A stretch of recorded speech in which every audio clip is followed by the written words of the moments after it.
BRS నాయకులు global ప్రచారం చేస్తున్నారని ఆరోపించారు మంత్రి పొంగులేటి శ్రీనివాసరెడ్డి. బీఆర్ఎస్ 10 ఏళ్ల పాలనలో 17,000 కోట్లు మాత్రమే రుణమాఫీ చేసిందన్నారు.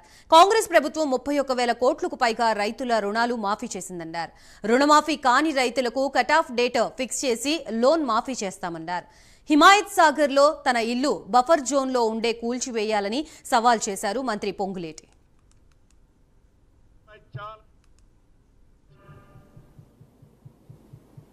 మాజీ మంత్రివర్లు ఈనాడు ప్రధాన ప్రతిపక్షం అని చెప్పుకునే వాళ్ళకి ఇక్కడి నుంచి ఛాలెంజ్ చేస్తున్నా.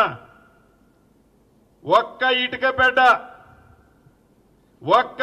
బెడ్డ ఎఫ్టీఎల్లో కానీ బఫర్ జోన్లో ఉంటే మా అధికారులు మీ పక్కన ఉంటారు. మీరే టేప్ పెట్టి కొలుసుకోండి. మా అధికారులు కొలిస్తే మీకు నమ్మకం ఉండదు. ఎందుకంటే నేను అధికారంలో ఉన్నా కాబట్టి మిస్యూజ్ చేశారని అనుకుంటారు కదా మీరు. మీ చావు తెలివితేటలు, మీ చవక బారు మాటలేందో కొలిసిన తర్వాత మీ తల ఎక్కడ పెట్టుకోవాలో మీరే నిర్ణయించుకోండి. నేను అందరూ అన్నట్లు దాంట్లో దూకు దీంట్లో దూకు అని అనను. రేపు వెళ్తారా ఎల్లుండి వెళ్తారా వాళ్ళనే ఒక కొత్త టేబు కొనుక్కొని రమ్మనండి. టేబు కొనుక్కొచ్చి నా ఇల్లు ఎఫ్టీఎల్లో ఉన్న బఫర్ జోన్లో ఉన్న చివరికి ఒక